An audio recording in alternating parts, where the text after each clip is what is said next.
Assalamualaikum warahmatullahi wabarakatuh. Perkenalkan, nama saya Ahmad Yunan Faroji Lubis dari Universitas Islam Negeri Sumatera Utara, Fakultas Ekonomi dan Bisnis Islam, dari kelas Perbankan Syariah semester 5C. Saya akan menjelaskan perkembangan ilmu teknologi di era globalisasi di masa sekarang. Saya akan memberikan apa itu pengertian era globalisasi. Era globalisasi itu merupakan suatu era di mana teknologi itu menjadi mudah dan teknologi itu sendiri menjadi daya tarik di suatu negara. Negara akan dikatakan maju jika negara tersebut dapat memiliki tingkat penggunaan teknologi tinggi atau teknologi tinggi yang sangat signifikan. Kemajuan teknologi sendiri merupakan suatu yang tidak bisa dipungkiri untuk kehidupan manusia, karena pada perkembangan teknologi akan berjalan sesuai dengan kemajuan sains atau ilmu pengetahuan di suatu negara. Manfaat kepada manusia dengan memudahkan urusan-urusan dalam kehidupan sehari-hari. Teknologi juga dapat mengakibatkan dampak-dampak buruk bagi penggunaannya yang salah menggunakan teknologi tersebut. Saya akan menjelaskan perkembangan teknologi.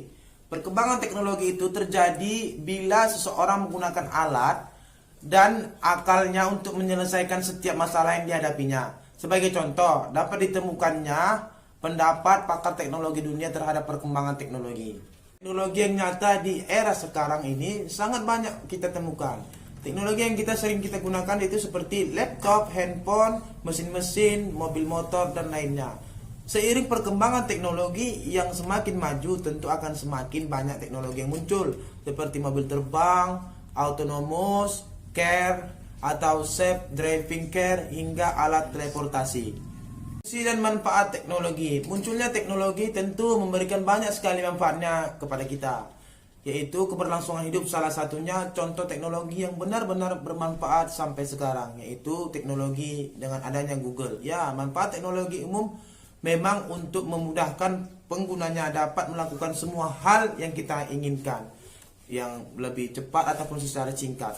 Semua itu juga membuat pekerjaan yang dihasilkan itu lebih baik. Sedangkan manfaat teknologi secara khusus adalah membantu kegiatan mendidik anak agar tidak lagi gagap teknologi dan dapat mempermudahkan untuk menyesuaikan hubungan dengan sekitarnya. Selain itu, teknologi juga dapat digunakan sebagai sebuah eksplorasi sarana untuk menambahkan wawasan serta pengetahuan dalam penyelesaian pekerjaan. Dampak perkembangan teknologi. Kemajuan teknologi yang semakin hari semakin cepat. Ini tentunya membuat banyak perubahan terhadap sebuah negara, tidak terkecuali di Indonesia. Dari perkembangan yang sangat pesat, teknologi informasi ini membawa pengaruh positif. Yang dimaksud dari pengaruh positif ini yaitu yang pertama, pertukaran sebuah informasi yang menjadi lebih mudah dan sangat cepat, memudahkan pekerjaan. Yang ketiga, pekerjaan yang dapat dilakukan oleh salah satu orang menjadi lebih efektif dan efisien. Yang keempat, sistem pembelajaran dapat dilakukan secara online tanpa harus melakukan tatap muka. Sangat banyak pengaruh yang positif yang disesuaikan dari perkembangan teknologi tersebut. Sekarang kita menjelaskan perkembangan teknologi dalam dunia finansial, yaitu atau dalam dunia keuangan. Jika kita melihat kembali 10 tahun ke belakang, pertumbuhan teknologi dalam dunia finansial itu tumbuh begitu sangat cepat. Perkembangan itu dapat dilihat mulai dari segala bentuk transaksi yang dapat dilakukan melalui smartphone, mulai dari e-money hingga melakukan investasi atau pengembangan dana dengan lebih sangat cepat dan terlalu mudah. Salah satu bukti perkembangan teknologi dalam dunia finansial adalah financial teknologi atau fintech.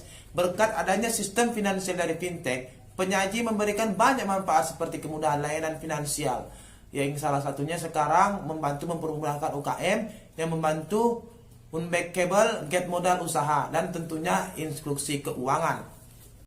Selanjutnya saya akan menjelaskan perkembangan teknologi di dunia perbankan.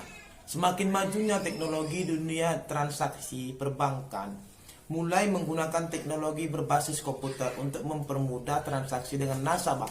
Yang tadinya melayani nasabah dengan harus bertemu dengan nasabah, datang ke cabang. Sekarang bank yang disediakan oleh bank yang digunakan untuk menabung, berinvestasi menjadi lebih mudah karena bank mulai menggunakan dengan teknologi berbasis komputer, dan sekarang sudah bisa mengakses lewat internet, bahkan dengan mobile atau handphone.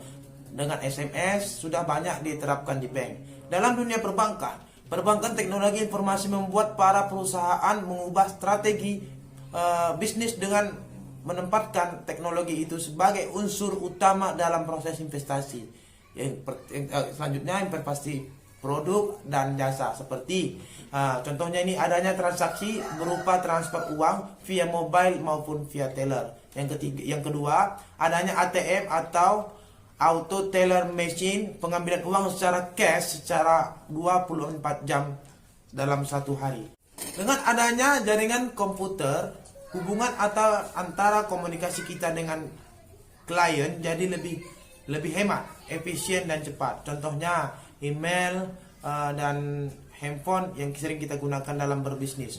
Sedangkan di rumah dapat berkomunikasi dengan pengguna lain untuk menjalin silaturahmi dan sebagai hiburan, dan dapat digunakan untuk bermain game online, sharing file apabila kita mempunyai lebih dari satu komputer.